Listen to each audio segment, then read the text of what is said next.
예, 안녕하세요. 오늘 우리가 로마서 강의 10장을 함께 다루고 함께 얘기를 나눌 박성규입니다.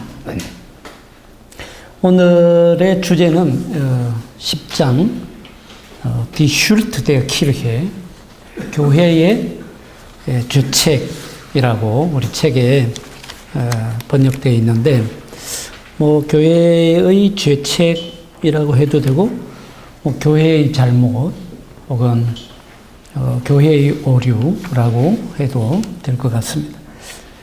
교회의 이 바르트가 로마서 강의 이제 10장에서 로마서 9장 30절부터 10장 3절을 다루면서 교회의 잘못이 뭐냐, 교회의 가장 대표적인 잘못이 뭐냐, 교회가 할 수 있는 잘못 가운데 가장 본질적인 잘못이 뭐냐 하는 것이 바로 그 아래에 제목으로 나와 있는데 Die Crisis der Erkenntnis라고 나와 있습니다. 인식의 위기라는 거죠. 인식의 위기. 그러니까 교회가 이러저러한 잘못을 범할 수도 있고, 잘못을 행할 수도 있고, 실수를 할 수도 있는데, 가장 핵심적이고 본질적인 잘못은 인식을 잘못하고 있다는 거죠. 인식부터가 잘못되어 있다는 것이 바로 그 인식의 위기로부터 교회에 잘못이 나온다. 이런 논지로 9장 30절부터 10장 3절을 쭉 풀어가고 있는 것으로 보입니다. 그래서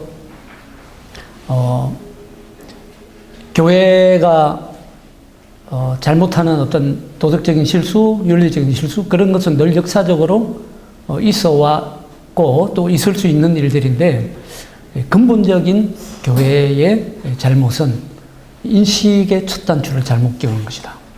인식을 잘못하는 것이다. 왜 바르트는 교회의 잘못을 인식의 위기라고 규정하고 있는가? 여러분, 거기 유인물에 나와 있는 대로 이런 질문을 우리가 던져볼 수 있을 것 같습니다.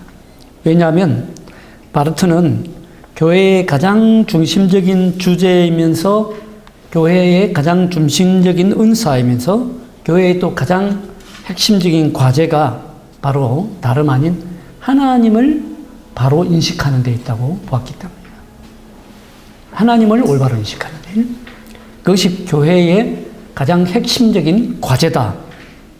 그렇게 보고 교회가 바로 그러한 하나님 인식을 근본적으로 잘못하고 있다고 보았기 때문에 교회의 잘못을 인식의 위기라고 규정짓고 있는 것으로 보입니다. 더 나아가서 하나님 인식의 위기는 인간이라면 누구나 피해갈 수 없는 것이다.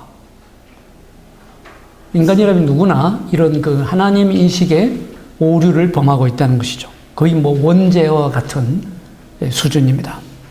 심지어 종교적인 인간이라 할지라도 이러한 하나님 인식의 위기를 피해갈 수 없는 보편적 위기라고 규정하고 있습니다. 교회 안에 나타나는 종교적 인간이 위기를 맞는 것은 다름 아닌 바로 하나님이 하나님이라는 사실 때문이다 라고 보고 있습니다.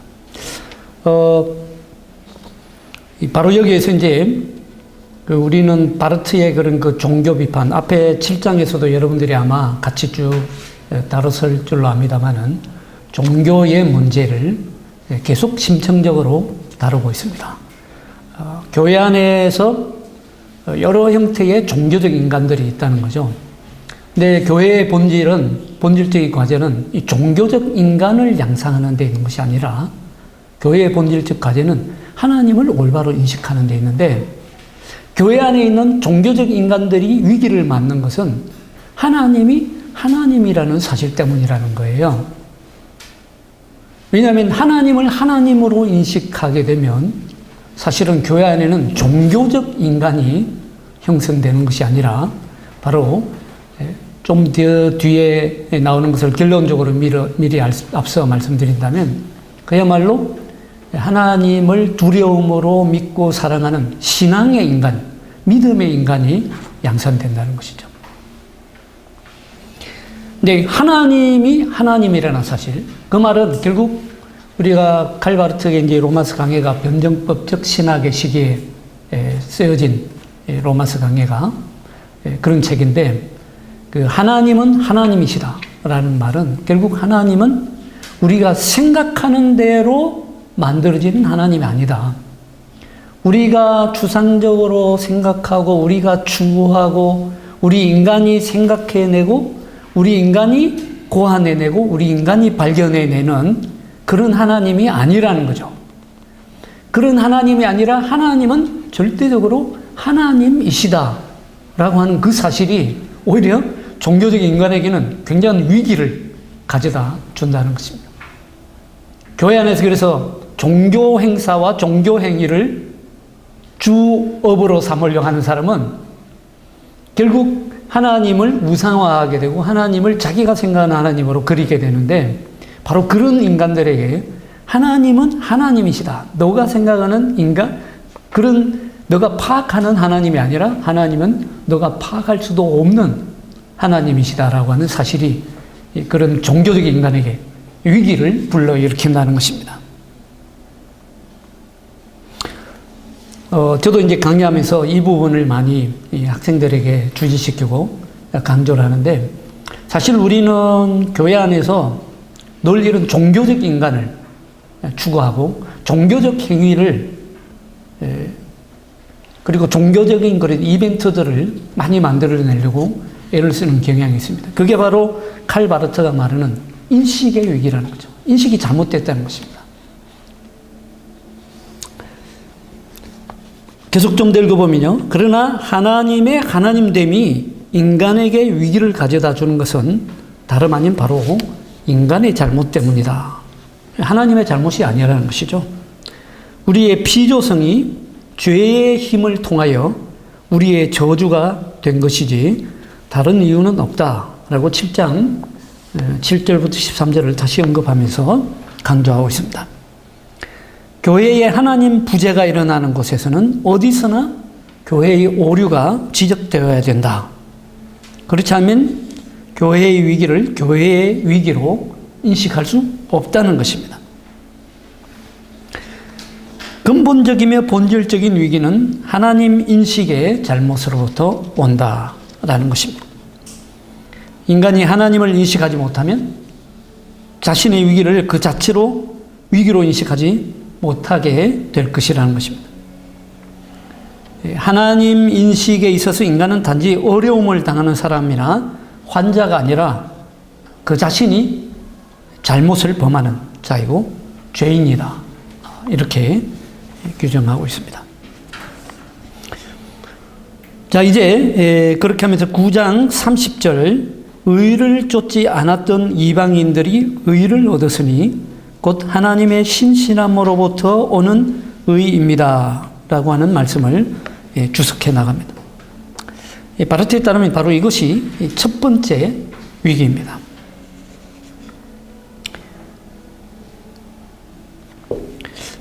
뭐냐면 하나님을 인식하는 자들, 소위 인식한다고 하는 자들 옆에 인식하지 않는 자들이 있다는 거죠. 그리고 하나님의 자녀들 옆에 세상 사람들이 있다는 것입니다. 거룩한 자들 옆에 거룩하지 않은 자들이 존재하고 있다는 것입니다. 교회 옆에는 이방인이 있고 낯선 이들이 있고 또 이해하지 못하는 자들, 동참하지 않는 자들, 의를 추구하지 않는 자들이 있다는 것입니다. 이렇게 교회와 함께 인식하는 자들과 함께 나란히 존재하고 있다는 사실 그 자체가, 이방인이 나란히 존재하고 있다는 사실 그 자체가 견디기 어려운 현실일 수 있다는 겁니다. 어떻게 교회를 직시하면서도 여전히 이방인으로 남아있을 수 있는가? 그리고 교회가 보존해왔던 거룩함에 대해서 어떻게 그렇게 무감각한 자세를 유지할 수 있는가? 교회 안에 있는 그 거룩함에 존경을 보내지 않을 수 있는가? 우리 입술에 담긴 하나님의 말씀, 관용의 시대에 아무런 적대감도 불러일으키지 않았고 또 교회의 특별한 삶을 방해받지 않고 영위해왔던 그런 교회가 아닌가? 심지어 많은 핍박도 각오한 교회가 아니었던가? 그렇다면 이방인과 교회가 나란히 존재한다는 이 현실이 이제는 중단되어야 하는 것이 아닌가? 이런 질문을 던질 수 있다는 것이죠. 그러니까 하나님의 의를 쫓지 않았던 이방인들이 의를 얻었다는 이 사실, 그 사실 자체가 사실은 교회와 이스라엘 사람들에게는 가장 첫 번째 되는 위기라는 것이죠. 그러나 교회 창문 밖으로 좀 더 예리하게 내다볼 줄 아는 사람들은 그 이상을 보고 있다는 것입니다. 그들은 교회가 세상에 대하여 그들이 죄로 인한 완고함을 비난함으로써 교회 자신의 특별한 존재와 특별한 본질을 구해낼 수 없다는 사실을 보았다는 것입니다. 좀 더 깊이 들여다보면 사실은 교회가 특별한 존재이고 또 교회가 특별한 본질을 가지고 있다는 그런 것을 교회 스스로 구해낼 수 있는 것은 우리 옆에 있는 나란히 있는 그런 그 세상과 세상 사람들, 여기서 말하는 이방인들의 그러한 그 완고한 자세, 우리가 전하는 교회라든지 우리가 만들어 있는 공동체에 들어오지 않고 있다는 것을 비난함으로써 교회의 특별한 존재와 본질을 구해낼 수 없다는 거죠. 2장 14절부터 29절의 말씀을 듣고 이 좀 더 예리하게 보는 사람들은 오히려 깜짝 놀라게 된다는 거죠. 율법을 가지지 않았던 이방인들이 그들의 자연적인 상태에서 율법이 요구하는 것을 행하고 있다. 율법을 가지지 않았던 이방인들이 그냥 자유 상태에서 율법도 없는데, 이스라엘은 율법을 가지고 있지만 율법이 없는데 그들이 자연 상태에서 오히려 율법을 행하고 있다는 거죠. 이게 이제 이스라엘의 위기이며 교회의 위기라는 것입니다. 그 이방인들이 이미 의를 붙잡았기 때문에 완료형입니다. 완료형. 이미 붙잡았기 때문에 의를 쫓아가지 않는다는 것입니다. 그리고 그들은 이미 가르침을 받았기 때문에 완료형입니다. 지금 배우지 않는다는 것입니다. 그리고 그들은 이미 오래전에 하나님이 그들에게 관심을 기울였기 때문에 그들은 더 이상 종교적 관심을 가지지 않게 되었다는 겁니다. 그런 이방인들이 우리가 전하는 하나님의 말씀에 참여함이 없이 그대로 마주서 있는 것은 그들이 이미 오래전에 우리 없이 그 말씀을 들었기 때문이며 그들 스스로 오래전부터 그 말씀을 선포하고 있기 때문이다. 이게 얼마나 그 이스라엘에게는 자존심 상하는 일이며 또 교회에도 얼마나 심각한 위기와 도전으로 다가오고 있습니다. 세상의 자녀들, 성스럽지 않는 자들, 불신자들은 우리의 설교나 목회의 대상이 아니라는 겁니다.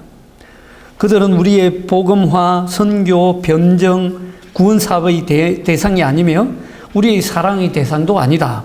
왜냐하면 우리가 그들을 긍휼히 여기기 훨씬 이전에 하나님이 그의 자비하심으로써 그들을 찾고 발견함으로써 이미 그들이 하나님의 의의 빛에 서 있으면서 이미 용서에 참여하면서 이미 부활의 능력과 순종의 능력에도 참여하면서 이미 영원을 두려워하면서 그 영원을 또 희망하면서 이미 실존적으로 하나님을 향하여 돌진해 나아가고 있기 때문이다 라는 겁니다. 지금 이 로마서 9장에서 말하는 그 이방인이 이런 존재들이라는 겁니다. 물론 인간의 의의 상태로부터 이러한 가능성을 논하는 것은 언제나 부정될 수밖에 없습니다. 다만 여기서 중요하게 여기는 것은 구원자의 눈으로만 볼 수 있는 하나님의 불가능한 가능성이라는 거죠. 다시 말하면 하나님의 의라는 것입니다. 그냥 의가 아니라 하나님의 의. 하나님의 의는 인간의 대응적인 실질성에 의하여 조건지지 않고 오직 하나님 자신의 신실함으로부터 온다는 것입니다. 따라서 여기서 관건이 되는 것은 하나님의 새 창조이지 어떤 인과론의 법칙에 따른 원인과 결과가 아니라는 것입니다. 간략히 말해서 예수 그리스도 안에 있는 하나님의 진리 문제라는 것입니다.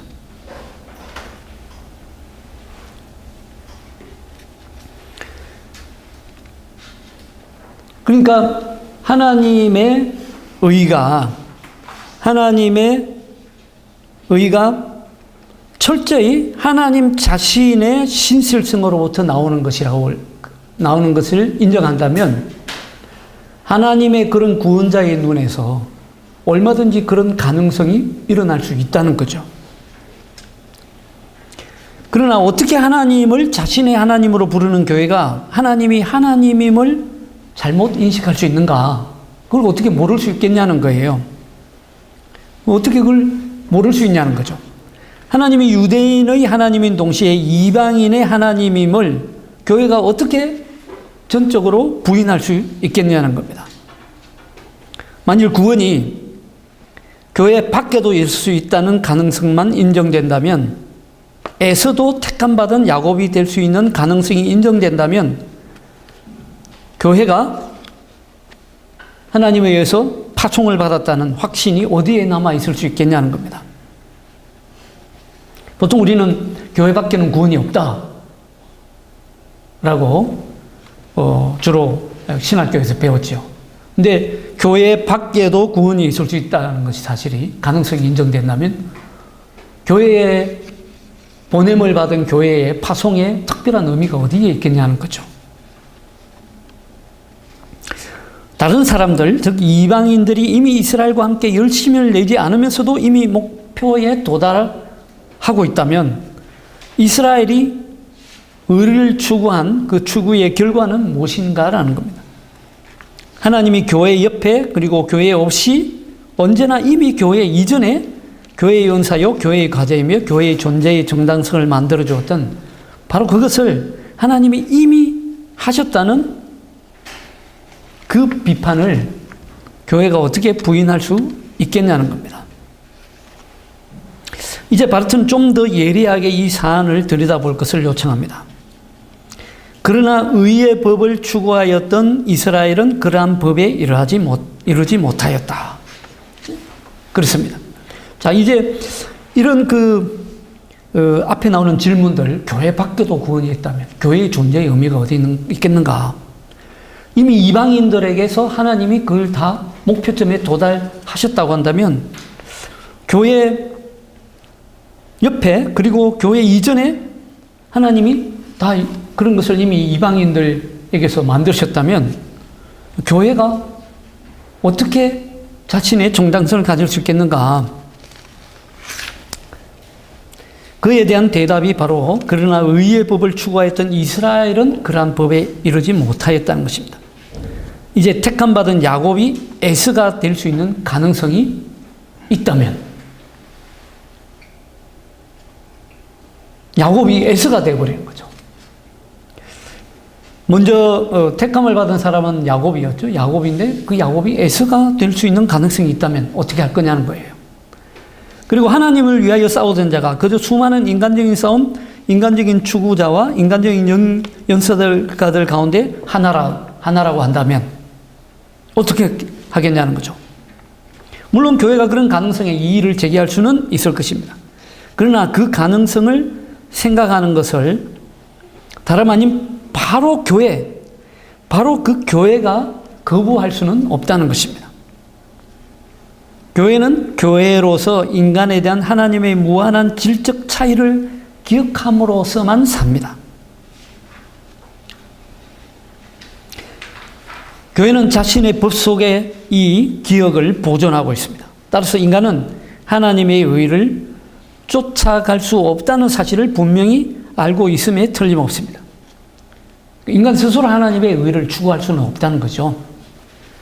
왜냐하면 하나님과 인간 사이에 그 무한한 질적 차이가 있기 때문에 하나님은 하나님이시고 인간은 인간이고 그 하나님과 인간 사이의 무한한 질적 차이를 인간 스스로가 넘어설 수 없기 때문에 인간 스스로가 하나님의 의를 추구하거나 쫓아갈 수는 없다는 것입니다. 오히려 그 하나님의 의는 앞서 말씀드렸듯이 오직 하나님의 신실성으로부터 나오는 것이죠. 인간은 그 어떤 수단을 통해서도 하나님의 현재하심과 현실의 조건이 될 수 없으며 또 하나님의 현재하심과 그 현실을 강요할 수도 없고 스스로 주장할 수도 없고 또 유효하게 만들 수도 없습니다. 그리고 용서에 대한 하나님의 외에는 오직 하나님이 그렇기 때문에 의해서 그 답을 발견할 수 있는 것이지 인간의 그렇기 때문에 속에서는 결코 답을 찾을 수 없다는 사실 또한 교회는 잘 알고 있다는 것입니다. 교회는 이 사실을 그 근거로부터 잘 알고 있다는 것이죠. 그런데 바르트에 따르면 교회는 그 이상을 알아야 된다는 것입니다. 교회가 하나님의 의를 스스로 추구할 수 없다는 사실을 알아야 되는 것, 하나님의 의에 대한 해답을 인간 속에서 찾을 수 없다는 사실을 알 뿐만 아니라 더 나아가서 교회는 신앙도 스스로 추구할 수 없다는 사실을 알아야 한다라고 강조합니다. 다시 말씀드리면 교회는 눈에 보이지 않으며 오직 하나님의 신실하심을 통해서만 성립 가능한 하나님과 인간의 관계, 그 관계조차도 인간 스스로는 추구할 수 없다는 사실을 알아야 한다는 것입니다. 그리고 여기에서 객관적인 것으로부터 주관적인 것으로 예배로부터 경건의 조성으로 의로부터 의의 법으로 도피하는 것은 교회에 아무런 도움이 되지 못함을 알아야 한다라고 경고하고 있습니다. 여기서 객관적인 것은 하나님의 의, 오직 하나님의 신실함으로부터 나오는 하나님의 의를 얘기하겠죠. 그런데 주관적인 것은 우리 인간의 주관적인 의를 얘기하는 거겠죠. 예배는 오직 하나님을 예배하는 것인데 그런 예배로부터 인간의 경건의 모양, 경건의 형성, 그런 것으로 도피해서는 아무런 도움이 되지 못한다. 하나님의 의로부터 시작해서 우리 인간이 하나님의 의를 생각하는 법, 그런 것으로 도피하는 것은 교회에 아무런 도움이 되지 못함을 알아야 된다. 그런 얘기입니다. 왜냐하면 교회는 거기에서도 자신이 원래 찾고자 했던 것을 찾을 수 없기 때문이라는 것입니다. 물론 교회는 율법의 인간적 행위, 즉 종교는 쫓아갈 수 있습니다. 종교는 추구할 수 있다는 거죠. 종교라는 것이 여기서는 율법의 인간적 행위라고 표현되어 있는데 그 율법의 인간적 행위라고 할 수 있는 종교는 쫓아갈 수 있습니다. 윤리적이고 논리적이고 미학적인 수단들을 통해서 그런 경험도 조성해 나갈 수는 있으나 그 이상은 할 수 없다는 것입니다. 그러나 우리의 하나님 경험은 믿음이 아니라는 겁니다. 우리의 하나님 경험은 하나님의 현재, 하나님의 현실이 아니라는 것입니다. 여기서 믿음이라는 것은 인간적인 경험적인 믿음, 주관적인 믿음을 얘기하겠죠. 우리 인간이 믿음이라고 생각하는 그 믿음을 얘기합니다. 그런 믿음 자체가 하나님의 현실이 될 수 없다는 것이죠. 하나님의 현재도 아니라는 것입니다.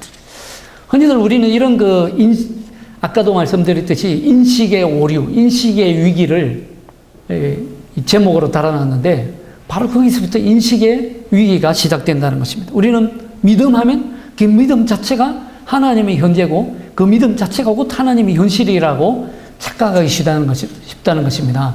그 인식적인 오류를 일으키는 것이죠.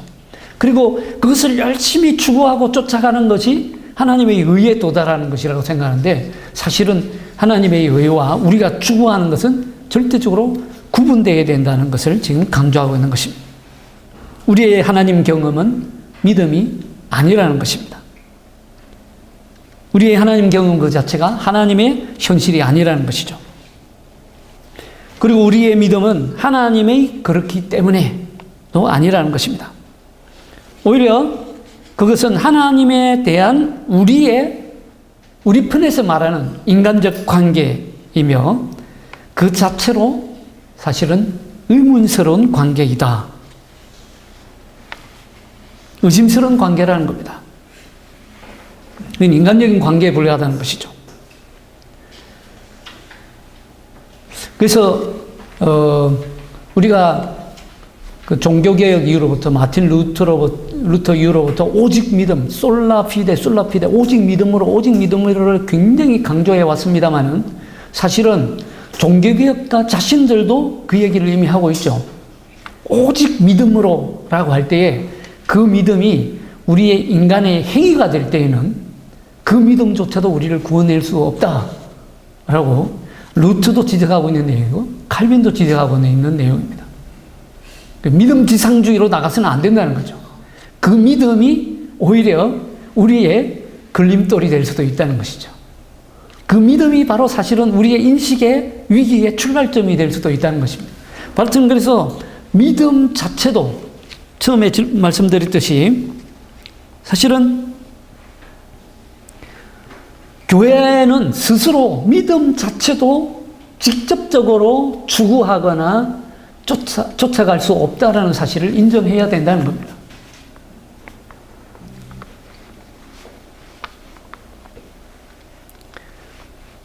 율법은 계시 그 자체가 아니라 계시에 대한 매우 세상적으로 제한된 부정적인 흔적이다 라고 말하고 있습니다.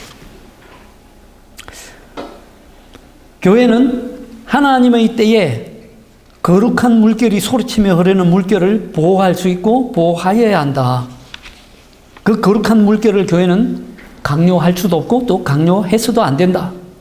교회는 그렇게 할 수 없다는 사실을 잊지 말아야 한다. 이러한 잊지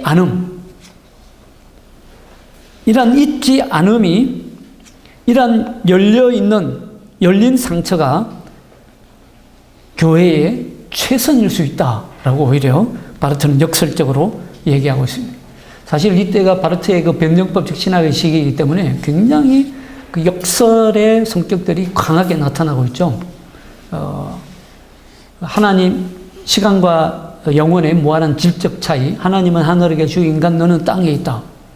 그 하나님과 인간 사이에 있는 무한한 질적인 차이를 강조하기 때문에 인간이 지금까지 생각해왔던 모든 믿음과 인간이 추구해왔던 모든 이상들과 신앙의 최상이라고 생각했던 모든 종교적인 최상이라고 생각했던 것들이 다 그 하나님은 하나님이시다라고 하는 그 절대적인 명제 앞에서 다 무너져 내리고 부서지는 것입니다. 부서져야 한다고 보고 있는 것이죠, 바르트는.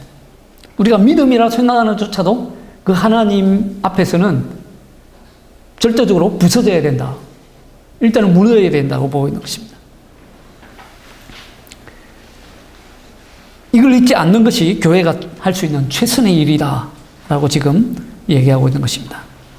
여기에서 바르트의 종교 비판이 이루어지고 있는데요. 종교는 하나님 나라가 아니다. 종교는 하나님 나라가 아니다. 비록 블룸하르트의 추종자들의 그 하나님 나라 종교라고 할지라도 바르트가 이 블룸하르트로부터 신학적인 영향을 엄청 많이 받지 않았습니까? 그래서 바르트가 이제 그 변증법적 신학을 시작할 수 있게 된 것도 바로 이 블룸하르트로부터 영향을 받아서 이루어진 것이죠. 블룸하르트로부터 영향을 받아서 하나님의 말씀의 신학을 일구어 나가게 된 것이고, 블룸하르트의 그 명상집 예수 is 지거, 예수가 승리자다라고 하는 그 명상집으로부터 도전을 받고 자유주의 신학에서 바로 변증법적 신학으로 하나님 말씀의 신학으로 회귀하게 되는 거 아닙니까? 그렇게 많은 영향을 받고 블룸하르트를 존경함에도 불구하고 심지어는 바르트가 교회교약 4권에까지 블룸하르트의 그 예수 지거라고 하는 그런 그 명제에 영향을 받고 있는 것을 볼 수 있습니다. 끝까지 그 블룸하르트를 충분히 존중하고 인정하고 있음에도 불구하고 블룸하르트가 말하는 그리고 블룸하르트의 그 추종자들이 얘기하는 그 하나님 나라 종교 그것이라고 할지라도 종교는 하나님 나라가 아니라 종교 그 자체는 인간의 작품에 불과하다. 인간의 이데올로기다. 그 얘기를 하거든요. 종교는 인간의 이데올로기라는 것이. 쉽게 얘기하자면 예수 그리스도는 종교를 세우러 이 땅에 오신 게 아니라는 거죠. 하나님 나라를 이 땅에 전하기 위해서 오신 것이라는 거죠. 이 하나님 나라와 종교가 극대극으로 대비되고 있는 것을 볼 수 있습니다. 종교는 인간의 작품이다. 아마도 교회는 그러한 의의 법이란 없다는 그 사실을 모르고 있는 것 같다. 종교라고 말하는 그 의의 법, 그런 것이 없다는 사실을 교회가 모르고 있는 것 같다. 이게 바로 인식의 위기죠. 교회가 모르고 있다는 거예요. 교회가 그걸 반드시 알아야 되는데 교회가 그걸 인식하지 못하고 있다는 것, 사실. 그게 바로 인식의 위기이고 바로 그 인식의 위기가 교회의 잘못이라는 것입니다. 슐트데어 키르게. 교회의 엄청난 실수이고 오류라는 것이죠.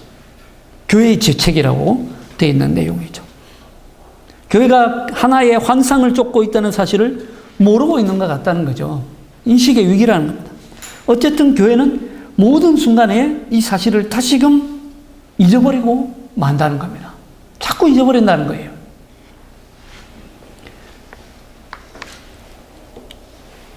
오늘날 우리 교회, 한국 교회도 거의 이런 그 종교개혁 500주년을 지난해 우리가 맞았습니다만은 이런 도전에, 심각한 도전에 직면하고 있는 것입니다. 교회가 자꾸 잊어버리는 거예요. 교회가 정말 교회의 위치가 어디인지, 교회의 자리가 어디인지, 하나님과의 관계에 있어서 교회가 서야 할 자리가 어디인지, 교회의 인식이 어디로부터 출발해야 하는지를 자꾸 잊어버린다는 거예요. 교회가 스스로 뭔가를 신앙을 추구하고, 교회가 뭔가 스스로 의를 추구하고, 어떤 의의 법을 이루어가고 할 수 있다고 생각하는 거예요. 할 수 있다고 생각하는데 오늘 로마서에 따르면 그러나 그러한 의의 법을 추구했던 이스라엘은 그러한 법에 이르지 못했다는 겁니다. 도달하지 못했다는 거예요. 그게 우리가 지금 맞고 있는 심각한 위기가 아닌가. 그런 사실은 지금 뭐 교회 세습의 문제, 교회의 어떤 타락의 문제, 교회의 지금 그 지탄을 받고 있는 문제들이 많이 발생하고 있습니다만은 현상적인 문제 이전에 그 깊은 내면의 인식을 뿌리를 들어가 보면 바로 이런 인식의 위기가 있는 게 아니냐는 겁니다. 그런 의미에서 사실은 바르트가 변정법적 신학에서 로마서 강의를 쓰고 변정법적 신학을 쭉 추진하다가 한 10년 뒤에 다시 변정법적 신학과도 결별을 하고 다시 교회학 신학으로 넘어갑니다만은 한국 교회는 제가 볼 때는 바르트가 변정법적 신학의 시기에 외쳤던 이러한 목소리를 다시 들을 필요가 있지 않는가. 저는 그렇게 생각합니다. 네. 그런 바르트의 변정법적 신학의 시기의 목소리가 오늘날 정말 종교개혁을 원한다면, 종교개혁의 본질을 우리가 다시 한번 생각한다면 다시 들려줘야 되지 않을까. 바로 여기에 바르트가 제목에서 말하는 교회의 잘못, 인식의 위기의 내용이 있는 것으로 보입니다. 앞서 말한 저 환상의 현실이라고 하는 의의 법은 분명 모든 자랑을 배제하는 저 믿음의 법이다. 3장 27절에 나와 있는 대로. 자, 교회가 믿음에 관하여 말할 때에 믿음은 한마디로 인간이 소유하거나 추구하여 도달할 수 있는 것을 의미한다는 거예요. 주로 그렇게 생각하잖아요. 오직 믿음으로 교회에서 강조할 때에 우리가 교회가 믿음을 강조하면 강조할수록 그때 말하는 믿음의 의미가 뭐냐? 우리가 열심히 믿어가지고 우리가 뭔가 추구해서 우리가 뭔가 도달할 수 있는, 그리고 우리가 이제 뭔가 많이 가질 수 있게 되고 우리가 추구해서 뭔가 도달할 수 있는 그런 것을 믿음이라고 생각한다는 거예요. 그래서 이 교회 현실에서 얘기하면 이 유대인들이 이루고자 했던 그 의의 법, 의의 법, 그게 오늘 그 현대의 교회에서 얘기하자면 신약의 시대에 넘어와서 우리의 교회를 얘기한다면 그 우리가 교회가 만들어 놓은 믿음의 법이라는 거예요. 믿음의 법. 율법만 법이 아니라 율법만 율법주의에 빠질 수 있는 것이 아니라 믿음의 법도 그러한 율법주의에 빠질 수 있다는 얘기를 지금 하고 있는 겁니다.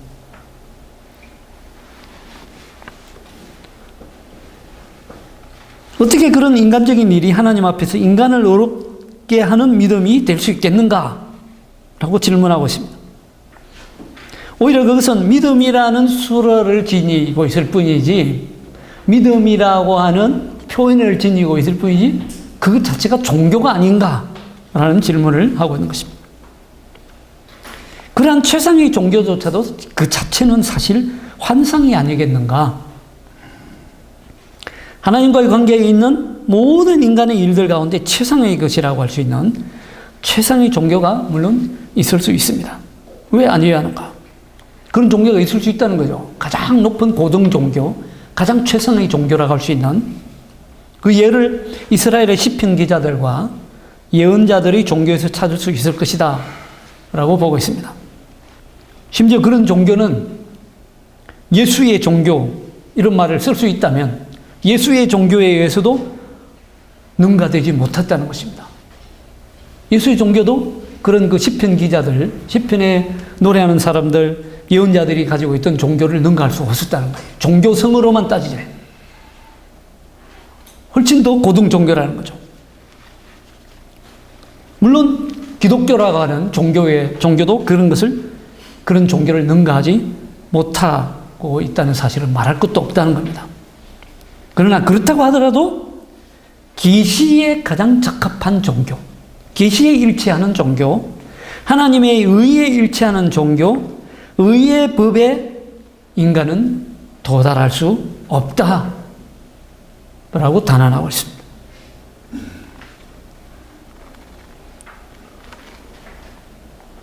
아무리 고등의 종교라고 하더라도, 아무리 높은 수준의 종교라고 할지라도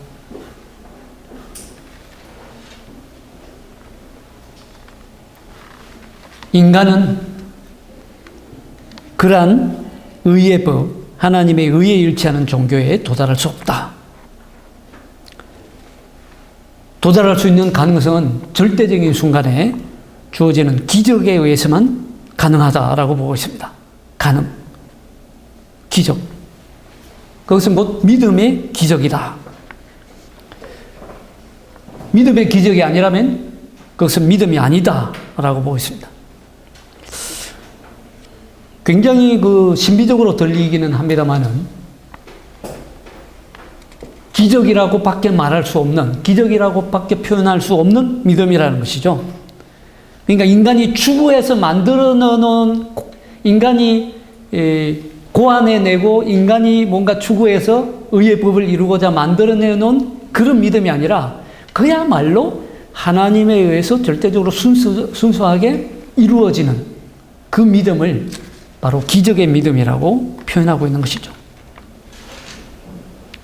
인간의 귀에 들려지고 인간의 입술에 의해서 선포된 하나님의 말씀은 오직 이 기적이 일어날 때만 하나님의 말씀이다. 그러니까 인간이 무조건 선포한다고, 우리가 교회에 속하고 있다고 해서, 목사라고 해서, 말씀을 전하는 자라고 해서 우리가 선포하는 말씀 무조건 하나님의 말씀이 아니라 오히려 바로 이 변정법적 신학에 의하면 오히려 오직 하나님 편에서 기적이 일어날 때에만 그것은 하나님의 말씀일 수 있다. 그렇지 않으면 그것은 다른 인간들이 흔히 말하는 것과 같이 인간의 말에 불과하다는 것이죠. 그래서 하나님의 말씀과 인간의 말을 엄격하게 구분하고 있습니다.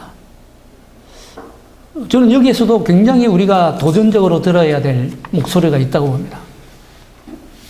우리가 하나님 말씀을 선포할 때 목사가 혹은 설교자가 선포하는 말씀은 전부 다 하나님의 말씀인가? 그걸 너무도 당연하게 여기고 있지 않느냐? 내가 만들어 놓고 그것을 하나님의 말씀으로 만들고 있지 않느냐? 이게 이 바르트는 너무도 당연시 여기는 것, 그것을 극히 경계하고 있는 겁니다. 당연시 여기서는 안 된다는 거죠. 그냥 인간의 말을 하고 있지는 않은가?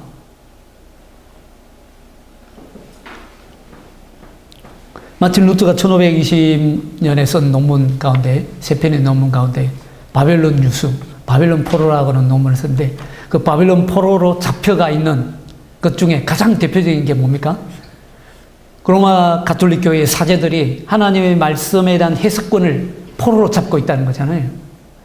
해석권을 넘겨주지 않은 거죠. 사제만 하나님의 말씀을 해석할 능력과 영적인 권능이 있다라고 생각한 거죠. 주장한 거죠. 그렇게 가르친 거죠. 그래서 성경을 라틴어로만 써져 있는 성경을 읽고, 평신도들은 라틴어를 모르니까 라틴어로만 말씀을 읽고 말씀을 전한 것이잖아요. 마치 그 말씀을 읽을 때 사제들은 주문처럼 외웠대잖아요. 중을 라틴어로 뭐 도미니스 예수스 뭐, 예? 쌍투스 하면서 뭐 교인들은 그냥 그걸 주술처럼 듣고 아멘 아멘 하고 그랬대잖아요. 그게 과연 하나님의 말씀이냐는 거죠. 근데 오늘날도 거의 유사한 형식들을, 유사한 형태들을 우리가 교회, 개신교회 안에서도 볼 수 있어요. 개신교회 안에서. 개신교회 안에서도 사실은 선포되어야 할 하나님의 말씀이 그 인간의 말로 대치되는 경우가 굉장히 많다는 거죠. 베른의 종교개혁자들은 그래서 한때는 모여서 그런 결의를 해서 신앙고백서로 만든 그 베른 신앙고백서에는 그런 내용도 있습니다. 이제부터는 우리가 하나님 말씀이 아닌 것은 절대로 설교하지 않기로 결의를 하고 그걸 신앙고백서에 넣어놓은 내용도 있습니다. 굉장히 중요한 얘기라고 생각됩니다. 오늘날 그 한국 교회의 위기도 사실은 그 말씀, 하나님의 말씀을 너무도 우리가 다 할 수 있다고, 하나님의 말씀에 관해서 무엇이든지 내가 다 말할 수 있다고 생각하는 그 당연시 여기는 생각, 거기에부터 교회의 인식의 위기가 오는 것 아닌가. 그 바르트의 변증법 신학의 시기에 대표적인 명제가 있죠. 우리는 신학자로서 하나님에 관해서 말해야 된다. 그러나 우리는 인간이다. 인간이기 때문에 인간으로서 우리는 하나님에 대해서 다 말할 수 없다. 두 가지가 다 맞다는 거예요. 우리가 목사로서, 설교자로서, 신학자로서 하나님에 관해서 말해야 되는 것은 당연한 일인데, 그러나 우리가 인간인데 어떻게 하나님에 관해서 다 말할 수 있냐는 거예요. 말할 수 없다는 거예요. 이 두 가지. 우리가 말해야 되는 것, 그 당위성 하나와 우리가 말할 수 없다는 것, 이 두 가지를 동시에 우리가 인정함으로써만 우리는 하나님께 영광을 돌릴 수 있다. 이게 칼바르트의 변증법적 신학의 대표 명제 아닙니까? 대표 명제거든요. 말할 수 없다는 거예요. 근데 우리는 하나님에 관해서 다 말할 수 있고 내가 말하는 것은 당연히 하나님의 말씀이다라고 하는 그 당연시 되는 문제. 거기에서 한국 교회의 복음이 실종되고 있지 않는가, 저는 그런 굉장한 심각한 위기의식을 느끼고, 그런 면에서 바르트의 이런 그 변증 신학의 시기에서 로마서 강해에 주어진 이런 그 역설적인 목소리가 우리가 깊이 새겨들어야 될 목소리가 아닌가. 기적이 일어나야 된다. 하나님 편에서 일어나야 된다는 얘기죠. 인간은 기적을 일으킬 수 없잖아요. 하나님 편에서 일어나야 된다는 거죠. 교회는 오직 기적이 일어날 때만 야고보의 교회이다. 에서의 교회가 아니라 야고보의 교회가 될 수 있다는 거죠. 기적이 일어나야 된다는 것은 결국 하나님 편에서 일어나야 된다는 거죠. 그렇지 않으면 교회는 에서의 교회이며 오직 에서의 교회일 수 있을 뿐이다. 그러나 그런 기적을 우리 스스로가, 교회 자체가 추구하고 만들어낼 수는 없다는 거죠. 기적은 도달될 수도 증명될 수도 없다는 겁니다. 기적은 모든 순간에 인간들 가운데서 일어나는 하나님의, 강조되는 게 하나님이죠. 하나님의 새로운 사건이다. 매 순간 하나님 편에서 일어나는 새로운 사건을 기적이라고 표현하는 것입니다. 그러니까 하나님 편에서 모든 순간에 우리가 그 사역이나 말씀을 전가하는 일이나 교회가 신앙을, 교회가 믿는다고 말할 때, 신앙을 말할 때에도 하나님 편에서 매 순간 새롭게 사건으로 일어나야 그것이 온전한 신앙이고 또 온전한 교회가 될 수 있다는 거죠. 야곱의 교회가 될 수 있다는 겁니다. 그래서 도대체 왜 교회는 교회 스스로로부터 이러한 신앙을 추구할 수 없는가? 왜 교회가 쫓아가는 것은 스스로 쫓아가는 것은 언제나 환상인가? 라고 하는 질문을 던지면서 대답을 이제 32절에서 찾고 있습니다. 왜냐하면 이렇게 추구하는 것은 믿음으로부터 오는 것이 아니라 오히려 행위로부터 오는 것이기 때문이다. 오직 믿음으로부터만 그리고 믿음을 통해서만 우리는 믿음에 이른다. 믿음은 모든 일에 하나님을 우리가 파악한 대로가 아니라 하나님 그 자체로 두려워하며 사랑하는 것을 의미한다. 그러니까 앞에서 말한 우리가 교회가 의도하는 신앙을 추구할 수 없다라고 할 때 그 신앙은 우리가 파악한 대로의 하나님을 추구하려고 하는 것이고 진정한 믿음으로부터 믿음에 이르는 것은 하나님을 하나님 그 자체로 두려워하며 사랑하는 것을 의미한다. 믿음이란 하나님과 인간 사이에 보편적인 상황에 불가항력적인 의미를 지니는 하나님의 판결 아래에 복종하는 것을 의미한다. 그러나 이 판결은 우리가 하나님을 파악할 수도 없고 추구할 수도 없다는 바로 그 사실에서 성립한다라고 말하고 있습니다. 하나님의 심판, 하나님의 판결은 우리가 하나님을 우리 스스로로부터 파악할 수 없고 추구할 수 없다는 사실에서 성립된다는 거죠. 만약 우리가 스스로 하나님을 추구하거나 파악할 수 있다고 생각한다면 우리가 판결하는 것이지 하나님의 절대적인 판결이 아니게 되는 거잖아요. 그래서 이렇게 얘기하고 있는 거죠. 하나님은 우리에게 순수한 타자이시고 그러면 하나님은 어떤 분이냐? 하나님은 순수한 타자이시고 낯선 분이시고 알려지지 않은 분이며 가까이 갈 수 없는 분이라는 사실에서 그 하나님의 판결이 성립된다는 것입니다. 예를 들면 우리가 우리 스스로 하나님에게 다가갈 수 있고 또 우리 스스로가 다 하나님을 파악할 수 있고 우리에게 너무도 잘 알려져 있는 분이라서 더 이상 알 필요도 없는 그런 하나님이라면 더 이상 하나님의 절대적 판결이 우리에게 아무런 의미가 없게 되는 것이죠. 하나님은 더 이상 우리에 대해서 판결할 필요도 없게 되는 것입니다. 말하자면 믿음으로부터 앞서 말한 저 추구는 나올 수 없다. 따라서 그러한 추구는 목표인 믿음에 이를 수도 없다. 인간이 스스로 추구해서는 믿음에도 이를 수 없다라는 얘기를 하는 것이죠. 교회의 추구는 행위에서 나오는 것이다. 행위란 뭐냐? 행위란 인간이 스스로 파악할 수 있다고 생각하는 하나님에 대한 인간의 관계를 말한다. 그러니까 인간이 스스로 하나님을 다 파악할 수 있다고 생각하고 그 인간이 하나님과 그렇게 완전히 파악한 하나님과 관계를 맺는 것, 그것이 소위 말하는 행위라고 규정을 짓고 있습니다. 우리가 오직 믿음으로 의에 이른다 라고 말할 때에 그 반대되는 목소리, 우리가 행위로도 하나님에 이를 수 있다. 하나님의 의에 도달할 수 있다. 바로 그 행위를 얘기하는 것이죠. 이때 하나님은 반드시 기적을 행하시는 그 하나님이 아니어도 된다는 거죠. 앞에서 얘기한 그 기적을 행하시는 그 하나님이 꼭 아니어도 상관이 없습니다. 무관합니다.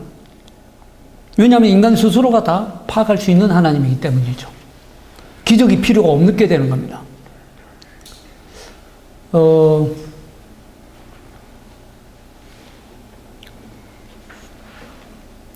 그래서 행위란 인간이 파악한 것이며 그러한 인간의 파악 속에서 인간은 하나님과 인간 사이의 보편적인 상황에 불가항력적인 의미를 지니는 그 판결을 전적으로 남김없이 인정하지 않으려고 한다는 겁니다. 왜냐하면 인간이 다 파악한 하나님이기 때문에.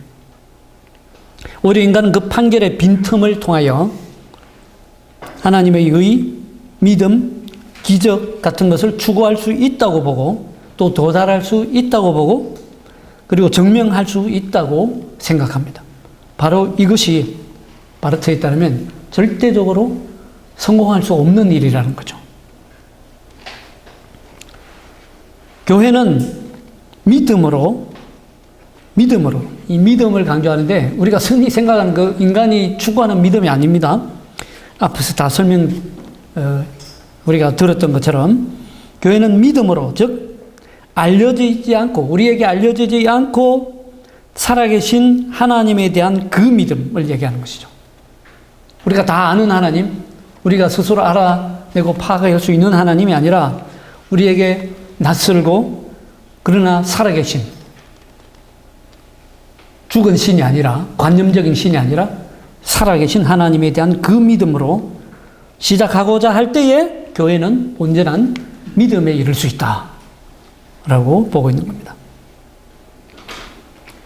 교회는 판결에 전적으로 순종하게 될 때에 그 하나님의 판결을 얘기하는 거죠. 그 판결 안에서 비로소 의를 얻을 수 있다. 교회는 하나님의 말씀을 통하여 스스로 크게 되고자 하는 참칭 없이 그리고 스스로가 하나님의 말씀을 선포하면서 교회가 스스로 크고자 하는 그 교회를 높이고자 하는 그런 참칭 없이 그리고 그 말씀으로부터 무엇이 이루어질지에 대한 염려 없이 그 염려입니다. 염려 없이 오직 이 말씀의 진리만을 돌보게 될 때에 교회는 비로소 하나님의 말씀을 듣고 들을 수 있고 또 하나님의 말씀을 선포할 수 있게 될 것이라는 겁니다.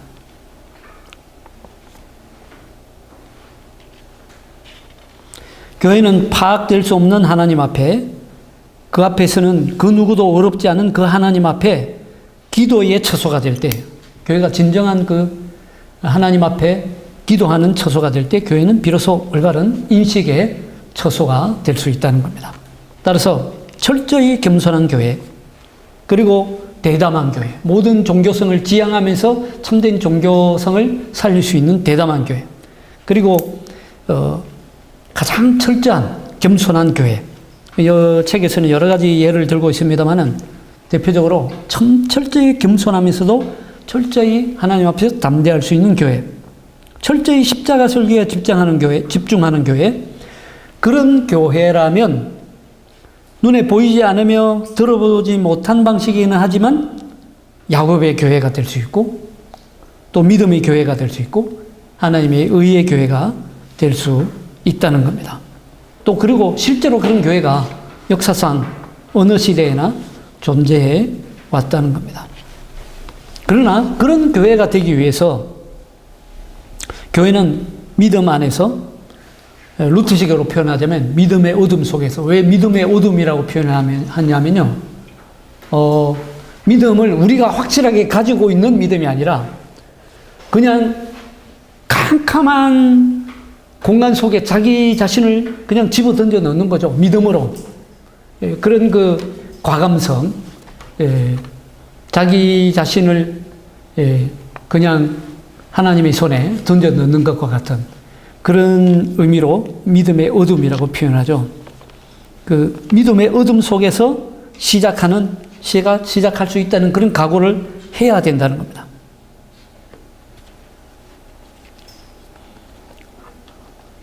아무도 보이지 않지만 실제로 그 속에 들어갈 수 있는 그런 믿음이라는 거죠. 그런데 실제로는 바로 이것을 교회가 하지 않는다는 거예요. 모든 시대에. 지금도 그득그득 잊어버리고 감행하지 않는다는 겁니다. 대부분의 교회의 실천은 그런 믿음으로부터 나오는 것이 아니라 행위로부터 나온다는 것입니다. 이 뒤에 장에서도 이 부분을 쭉 이제 설명하고 있는데 교회가 과감한 그런 그 하나님으로부터 실제로 출발하지 않고 그 믿음으로부터 출발하지 않고 교회가 모든 계획을 다 세워놓고 교회가 모든 프로그램을 다 짜놓고 교회가 모든 실천적인 그런 규칙들을 다 정해놓고 그런 프로그램으로부터 그런 행위로부터 자꾸 출발하려고 한다는 거예요. 인식의 첫 단추가 잘못 끼어졌다는 겁니다.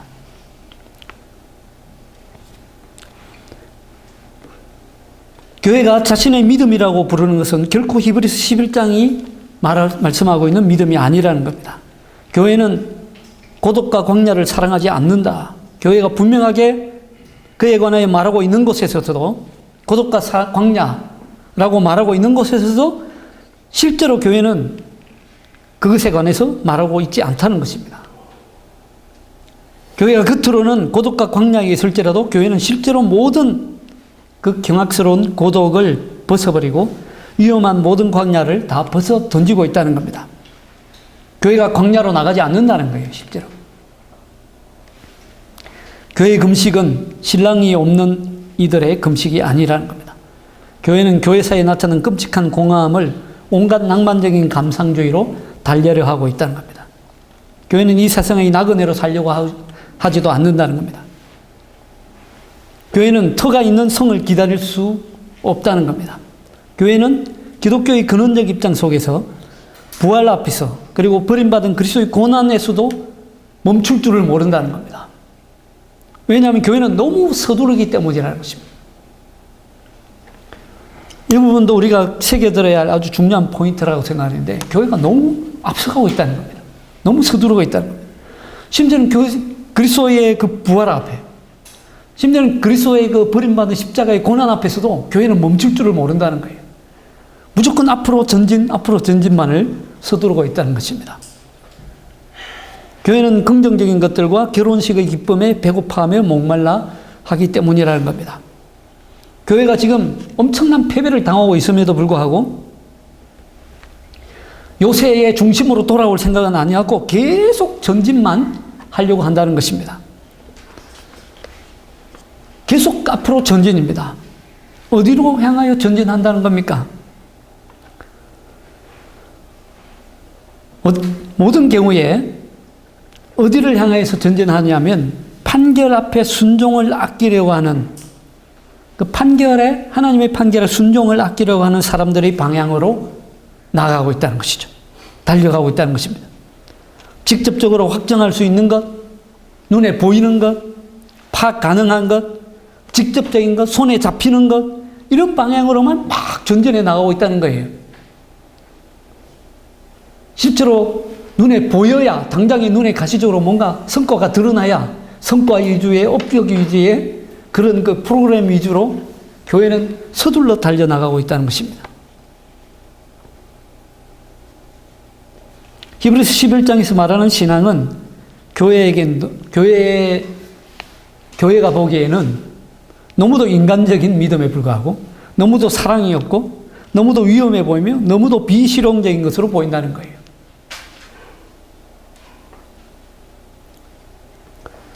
그에 따르면 기쁜 소식은 철저히 직접적이고 즐거운 소식이어야 되고 교회가 보기에는 당장 눈에 보이고 손에 잡히는 것이어야 된다는 거죠. 적극적으로 볼 때 철저히 믿음 없이도 심지어는 하나님 없이도 그렇게 즐거운 것이어야 되고 그렇게 직접적인 것이 될 수 있어야 된다는 겁니다. 우리의 교회들의 모습을 너무도 적나라하게 폭로하고 있는 그런 글이 아닙니까? 교회는 자신의 본래적 주제에 지속적으로 충실한 그 불가능한 가능성을 그냥 놔두고 이로 인해서 심지어는 교회가 몰락할지라도 언제나 교회는 불가능한 가능성이 아니라 하나님의 그 불가능한 가능성이 아니라 가능한 가능성, 다시 말씀드리면 종교적 인간을 주제로 삼는 가능성을 추구한다는 것이죠. 이로써 교회는 위기에 처하고 바로 그렇게 함으로써 교회는 망한다는 것입니다. 인간은 자신의 적나라한 피조성의 저주를 벗어날 수 없기 때문입니다. 종교적 인간, 곧 최고의 종교를 할지라도 그 종교의 인간은 결코 그것을 벗어날 수 없다는 것입니다. 이스라엘이 이러한 유한한 목표만 추구하고 있는데 이스라엘이 바로 이런 모습이라는 거죠. 이스라엘이 바로 그렇게 하고 있는데 어찌 하나님 앞에서 망하지 않을 수 있겠는가라는 겁니다. 모든 것이 인간의 그 실존성에 달려있다면 어떻게 가장 앞선 최고의 이방인들이 이스라엘을 추월하지 않을 수 있겠냐는 겁니다.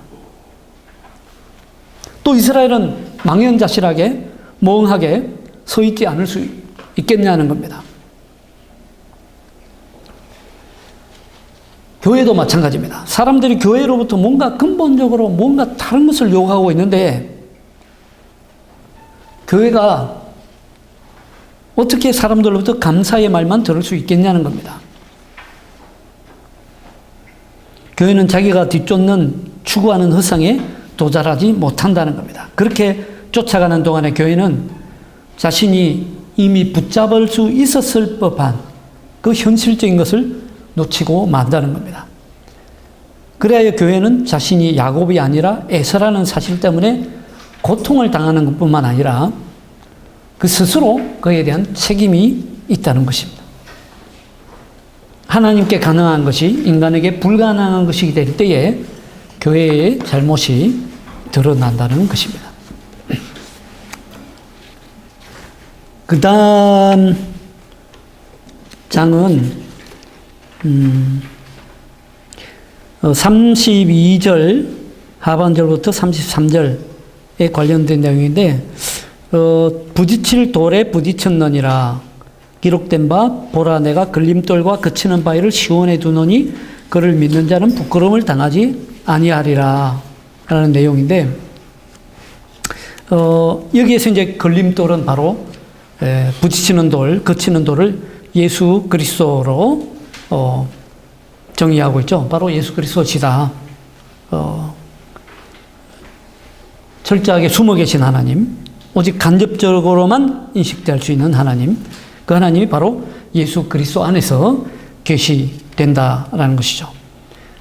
그래서 오직 믿음만이 이 사실을 명확하게 볼 수 있다.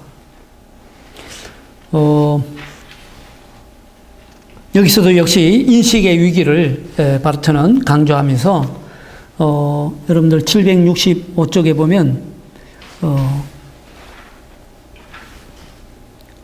중간점에 보면 그러나 성리에 도취된 교회, 시루를 따르는 교회, 대중의 인기에 영합하는 교회, 현대적인 교회, 인간의 모든 욕구를 한 가지는 제외하고 만족시키는 교회, 모든 치욕에도 불구하고 언제나 자기 확신에 가득 찬 교회, 언제나 안절부절 못하는 교회, 언제나 탈출구를 찾고 구하는 교회, 교회적 삶의 교회는 그 실수와 연약함에서 벗어나기 위해 아무리 노력한다고 하더라도 그러지 못할 것이다. 성공할 수 없다. 그런 교회는 회개가 무엇인지 모르기 때문에 실수가 있건 없건 결코 하나님의 교회가 될 수 없다. 그리고 그 다음에 이제 1절부터 3절까지 하는 내용, 형제들아 내 마음에 원하는 바와 하나님께 구하는 바는 이스라엘을 위함이 곧 그들로 구원받게 하려 함이라. 사실 여기서도 바르트는 교회가 마냥 앞을 향해서 전진해 달려가는 것, 마냥 경주를 향해서 달려가는 그런 교회의 모습들을 비판적으로 보고 있습니다. 767쪽에 보면 내가 증언하노니 그들이 하나님께 열심히 있으나 올바른 지식을 따른 것이 아니라 라는 말씀에 근거해서 교회의 의도와 성과를 이제 반박하고 있는 것이죠. 교회가 물론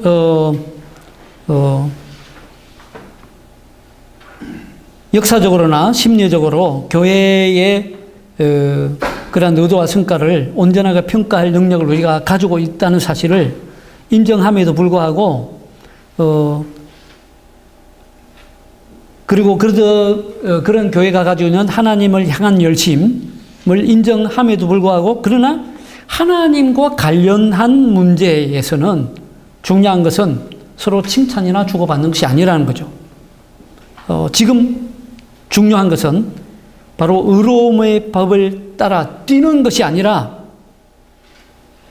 더 깊은 경건함, 더 위대한 체험, 더 깊은 체험, 신앙 체험, 더 큰 하나님 신뢰와 형제 사랑으로 달려나가는 것이 아니라 오히려 중요한 것은 그렇게 마구 달려나가는 그 경주를 끝내는 데 있다. 그 모든 것이 쓸모가 없다는 사실을 깨닫는 것. 인간적인 경건이란 질적으로 아무리 정교하고 아무리 정교한 문화의 옷을 입고 나타난다고 하더라도 양적으로 그리고 아무리 많이 있다고 하더라도 아무리 바벨탑의 어마한 모습을 지닌다고 할지라도 하나님 앞에서는 아무런 가치가 없다는 사실을 깨닫는 것, 바로 그것이 중요한 관건이라는 것입니다. 768쪽에 보면 그런 경기장이 아니라는 깨달음, 우리 모두는 오직 하나님을 두려워하고 사랑하고 경배할 수 있다는 깨달음 속에서만 그런 경주를 끝낼 수 있다. 그래서 여기서 올바른 지식 없이라고 하는 부분이 강조되는데, 올바른 지식 없이 하나님을 위해서 노력하고 있다는 것이죠. 바로 이 올바른 지식 없음, 올바른 인식이 없음, 올바른 알미 없다는 그 결핍이 교회의 잘못이다. 교회의 결정적인 잘못이 여기에 있다는 것이죠. 언제나 그렇다는 거죠. 어디서나 그렇다는 겁니다. 누가 그런 제대로 된 인식을 가지고 있냐는 것이죠. 1918년 이후에 종교의 그 어마어마한 폭발적인 부흥이 일어났지만 실제로 그런 종교 속에 그런 올바른 알미 있냐는 거죠. 투쟁을 위한 역사, 그런 역사는 아무런 의미가 없다는 것입니다. 그래서 우리는 그런 것이 실제로 아무런 소용이 없다는 사실을 자꾸 잊어버린다는 거예요. 자꾸 잊어버린다. 그래서 인식의 위기라는 말을 하고 있는 겁니다. 그리고 바로 이 자꾸 잊어버리는 것이 교회의 결정적인 잘못이다.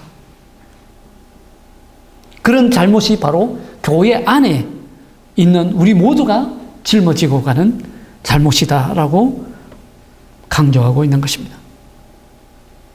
그러면 올바른 알미란 뭐냐? 올바른 알모로 하나님을 위해 열심을 내는 것이라는 것은, 올바로 알고 하나님을 향한 열심을 내는 것이라는 것은 하나님의 하나님의 자신, 하나님 그 자체, 하나님 자신, 그 하나님 한 분, 그 하나님 한 분의 하나님 자신에 의해 복종하는 것이다. 하나님 한 분만이 진정한 하나님이시기 때문이라는 거죠. 그 769쪽에 보면 그래도 그럴 것이 하나님의 의는 스스로 규범이 되시는 하나님의 자유이다. 유일하게 부르시는 자이신 그분의 자유이다. 야곱을 사랑하고 에서를 미워하는 것도 그분의 자유다. 그러니까 하나님의 절대 주권, 하나님의 절대적인 자유, 하나님 자신의 자유, 그것을 강조하는 것이죠. 그래서 하나님에 관한 올바른 인식이란 바로 그러한 하나님의 주권을 인정하는 데 있다라고 769쪽 중간에 이야기하고 있죠. 그것이 중단되어서는 안 된다. 그 하나님의 주권을 인정하는 일은 중단될 수도 없고 우리가 다 이룰 수도 없는 것이다. 또 한번 다 이뤘다고 해서 다시는 돌아보지 않아도 되는 그런 것이 아니라는 거예요. 하나님에 관한 올바른 알미란 하나님의 의와 모든 인간적인 의를 철저하게 끊임없이 구분하는 것이다. 구분할 줄 아는 데 있다. 그것이 가장 중요한 것임을 바르트는 강조하고 있습니다. 그래서 우리가 770쪽에 보면 하나님의 도움으로, 하나님을 신뢰함으로 등의 말을 많이 늘어놓고 있으면서도 실제로는 하나님의 도움으로, 하나님을 신뢰함으로가 아니라 교회가 항상 어떤 계획, 어떤 프로그램, 어떤 일, 사업, 새로운 언어, 새로운 운동, 그것을 하나님의 자리에 대체에 세워놓고 있다는 것이죠. 마치 황금송아지를 만들어서 하나님의 자리에 세워놓은 것과 같이. 그 일을 가장 대표적으로 잘한 교회가 로마 교회가 아니었냐라고 지금 비판을 하고 있는 것입니다. 그래서 교회는 결론적으로 771쪽 맨 위에 나오는 대로 스스로를 고발할 줄 알아야 된다. 스스로를 고발할 줄 알아야 된다. 교회가 교회 자신을 스스로 고발할 수 있어야 된다는 거죠. 그래서 그 다음 어둠 속의 빛 10장 4절로 21절을 다루고 있는데, 여기서는 이제 다루고 있는 것이 그 어둠 속에 한 가지 빛이 있다. 한 가지 가능성이 있다. 앞에 부분이 사실은 좀 이해하기 힘들게 해서 이제 번역이 되어 있는데, 그러니까 교회의 곤경이라고 하는 것이, 교회의 위기라고 하는 것이 교회의 잘못이라고 한다면, 그리고 교회의 잘못이 바로 교회가 그런 스스로 위기를 당하고 있다는 사실을 인정하지 않으려고 하는데, 교회가 지금 위기에 빠져 있다는 사실을 인정하지 않으려고 하는 것이 교회의 결정적인 잘못이라는 거죠. 그것은 결국 어떤 위기냐면 하나님을 인정하지 않으려고 하는 그런 위기라는 거죠. 오히려 하나님으로부터 도피하려고 하는, 멀어지려고 하는, 하나님을 멀리하려고 하는 그런 위기. 그런 것이 정말 위기로 간다면 그걸 철저하게 위기로 인정할 줄 안다면 다른 가능성이 다르게 달라질 수 있는 가능성이 있지 않느냐. 다른 가능성이 있을 수 있지 않느냐. 바로 그 다른 가능성이 바로 어둠 속의 빛이라고 표현하고 있는 겁니다. 빛이 어둠 속에 비친다. 요한복음 1장 5절에서 말씀하고 있는 것처럼. 그러니까 우리 앞에서는 철저히 교회가 당하고 있는 위기, 교회의 실존적인 위기, 교회의 그 인식의 위기, 교회의 잘못을 철저하게 다 폭로해 놓고 그것이 정말 위기로 인정된다면, 그걸 정말 위기로 인식할 수 있다면 다른 가능성이 바로 비로소 생긴다는 거죠. 그게 바로 어둠 속에 비친 빛입니다. 우린 그것을 또한 알아야 된다는 거죠. 우리가 위기를 철저하게 인식해야 되는 것만큼 그 빛도 동시에 인식할 수 있어야 된다. 교회의 공격이란 곧 교회의 위기란 곧 교회의 잘못임을 아주 분명하고 강렬하게 인식하기 위한 것일 뿐만 아니라 바로 그 지점에서 소망의 관계도 똑똑하게 보기 위한 것이다. 이것이 바로 하나님의 불가능한 가능성. 그 불가능한 가능성이 바로 교회 안에, 영역 안에 들어온다는 것이죠. 영원한 빛, 곧 창조되지 않은 빛의 빛이 교회를 비춘다는 것입니다. 교회가 만든 빛이 아니라, 교회가 창조한 빛이 아니라 영원한 빛, 창조되지 않은 빛. 그 빛이 교회를 비춘다. 교회가 그 빛을 볼 눈이 있느냐 없느냐, 그것이 문제로다. 이 얘기를 하고 있는 것입니다. 중간에 제가 핵심 포인트를 찍어서 강조해서 다시 설명해 드리고 말씀드렸는데, 결국 여기서 말하고자 하는 것은 두 가지죠. 하나는 교회의 위기이고 다른 하나는 그 교회에 비칠 가능성, 하나님의 가능성으로서의 어둠 속에 비친 빛이라고 할 수 있는데, 결국 우리가 교회의 위기라고 할 때에 교회의 결정적인 실수, 교회의 결정적인 잘못이라고 할 때에 앞부분에서 다루고 있는 것은 인식의 위기다. 교회가 자꾸 잘못 인식하고 있다는 것이죠. 자꾸 잊어버린다는 거죠. 교회가 할 수 없는 것을 할 수 있다고 생각하고, 교회가 실제로 스스로 추구할 수 있는 것이 추구할 수 있는 것이 곧 하나님의 의에 도달하는 길이다라고 생각하는데, 그것이 인식의 결정적인 위기이고, 교회의 잘못은 바로 그 인식의 위기에 있다는 것을 얘기하는 것이고, 그 인식의 위기가 철저하게 인정된다면, 교회가 당하고 있는 공공이 철저하게 인정된다면 비로소 거기에서 하나의 다른 새로운 하나님의 가능성으로서 그 어둠 속에 빛이 비춰진다라는 것이 이제 간략하게 설명드리자면 바로 그게 핵심 요지죠. 예. 여기 이제 오늘 강의를 하면서 이제 교회의 잘못이라고 그랬잖아요. 근데 이제 또 한편 이렇게 이거를 내용을 이해하면서 들어보면은 잘못은 잘못인데 어쩔 수 없는 잘못이 아닌가.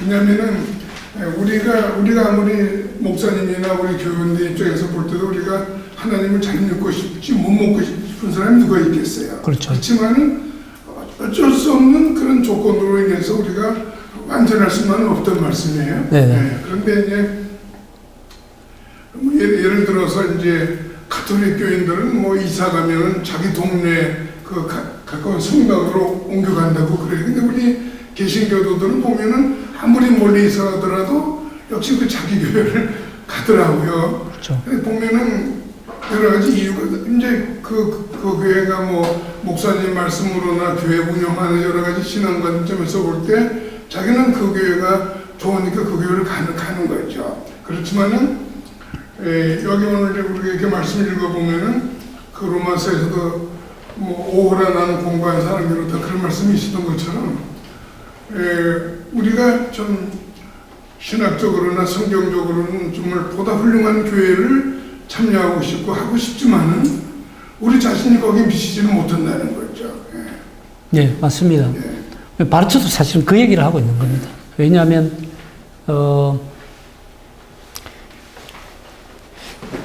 교회가 스스로 뭔가를 추구할 수 있다고 생각할 때, 그 하나님의 의의 법에 도달할 수 있다고 생각할 때에 우리는 끊임없이 그런 오류에 빠질 수밖에 없다는 거죠. 그리고 역사적으로 교회가 계속 그덕그덕 그걸 잊어버렸다는 거죠. 자꾸 잊어버린다는 거예요. 그래서 바르트의 방법론은 뭐냐면 처음으로 다시 돌아가야 돼요. 그러니까 우리가 시작한 출발점이 아니라 하나님이 시작한 출발점. 거기로부터 우리가 끊임없이 돌아가서, 그러니까 하나님이 기적을 일으키시는 곳, 그것으로 돌아가서 시작하는 길밖에 없다는 거예요. 종교개혁도 사실 말하는 그런 논리죠. 종교개혁이 뭔가 새로운 것을 하고자 하는 운동이 아니라 본질로 돌아가자는 운동이었죠. 말씀으로 돌아가자는 운동.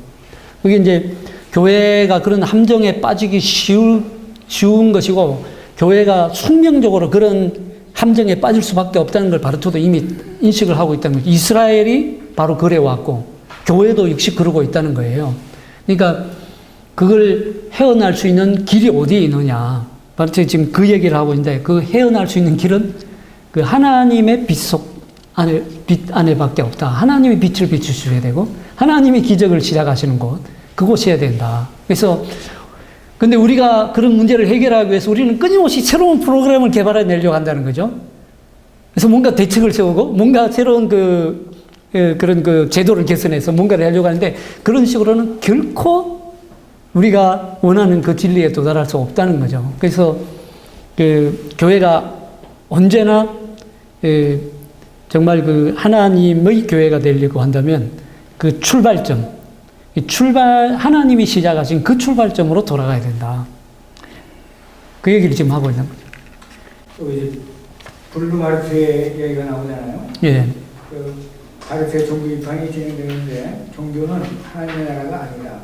비록 블루마르트 수호자들이 하나님 나라 종교일지라도 종교는 인간 작품이다, 이렇게 말하고 있는데, 그 블루마르트가 말하고 있는 것이 말해서 사회주의적인 기독교가 이 사회를 어떻게 의롭게 변화시키느냐, 그런 의미로 보는데요. 네. 그것이 여기서 보면 바르트가 그것도 하나의 종교적인 것 아니냐. 네. 요새 우리 정의를 주장하는 그렇게 사회주의 운동이잖아요. 예. 그것이 자칫하면 하나의 종교적인 신앙적인 행위가 아니고 하나의 사상 운동이고 정치 운동이 될 수 있다. 이제 그런 얘기 하는 것 같아요. 그렇죠.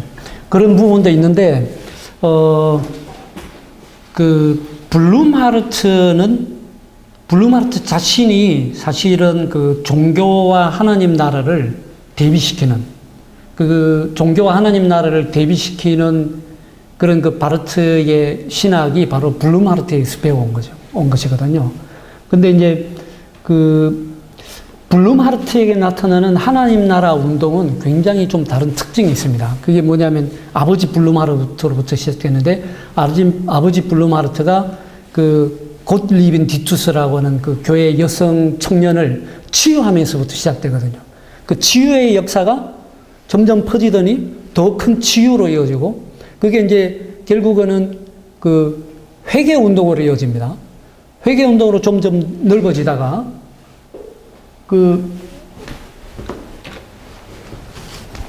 말하자면 이런 포인트라고 할 수 있죠.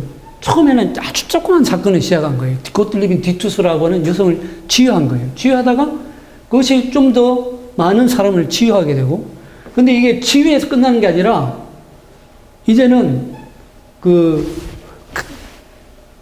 회개 운동이라는, 회개 운동. 그러니까 공개적인 회개를 하는 거예요. 누구나 그 마을 사람 전체가 회개를 했다고 그래요. 그리고 관광객들도 다 회개했다고 합니다. 자기 죄를 공개적으로 고백한 거예요. 우리 마치 1907년에 그런 영적 각성운동, 대부흥운동이 일어날 때 회개운동으로 출발했던 것처럼, 이게 블루마르트 아버지가 결국은 시의원들, 그리고 노회로부터, 교회 당국으로부터, 정부로부터 막 압력을 받다 보니까 교회 목사직을 사임합니다. 사임하면서 결국 메틀링엔에서 밥볼로 옮겨가게 되죠. 밥볼로 옮겨가면서, 어떤 일이 일어나냐면, 결국 이게 여기서 그치는 게 아니라, 바로 지금 말씀하신 사회운동으로까지 확산하는 거죠. 아침 스프를 끓여가지고 동네 사람들 먹이고, 그 동네 사람들이 자립할 수 있도록 소나 양을 한 마리씩 줘가지고 자립하게 해주고, 이런 사회운동까지 번져지는 거죠. 이게 굉장히 중요하다고 하는데, 하나님 나라 운동은 복음으로부터 출발해서 세상을 향해서 확장되는 것이지, 이 복음이 알갱이 핵심이라는 거예요. 복음이 없으면 이런 사회 운동을 한다고 해도 방금 바르트가 얘기한 것처럼 그건 그냥 사회적 운동에 불과하다는 거죠. 근데 우리는 가끔 가다 보면 복음 쪽으로 막 치우친 그런 교회 양상이 있는가 하면, 교회가 사회 운동 안 한다니까 사회 운동 쪽으로만 막 치중하는 쪽이 있다는 거죠. 근데 블루마르트의 하나님 나라, 예수는 승리자라고 하는 그런 명산예배도 나오는 것처럼, 우리가 큰 연못에 돌이 던져졌기 때문에 파문이 일어나는 것이지, 파문이 일어났기 때문에 돌이 던져지는 법은 없습니다. 그러니까 바로 이런 원리라는 거죠. 보니까 예. 브룸하르트가 그런 운동했다는 게 아니라, 예. 브룸하르트 추종자들, 그렇죠. 그러니까 오해를 해가지고 네. 그런 운동을 하는 거죠. 그래서 이제 이게 발전돼 가지고 그런 하나님 나라 운동 신학, 하나님 나라를 이룰 수 있는 운동 신학으로 더 이제 발전해 나가는 건데, 그게 이제 바르타가 보기에는 그것이 아무리 하나님 나라 운동의 종교라고 할지라도 그것이 결국은 종교이지 않느냐, 그런 비판을 우리나라에서 벌어지고 있는 예. 정치에 들어간 사회 변동도 하는 것이, 이것이 빠져있다. 지금 말씀한 대로 브루마르트에 가지고 그걸 빠져있고, 그것도 추종자들이 하는 짓들을 지금 하고 있는 그런 모습을 그렇죠. 그런 모습도 있는 거죠. 그러니까 이제 그런 많은 우리가 기독교 사회 운동을 한다고 할지라도 항상 그것이 우리의 업적을 위한 노력들인지, 우리의 자랑을 위한 프로그램인지, 아니면 종교적 프로그램인지를 항상 들을 수 있는 재반성하고 다시 검증해 볼 수 있는 기준이 바로 이 복음이 있는 거죠. 그러니까 바르트는 바로 이 지점을 얘기하는 거죠. 이 지점.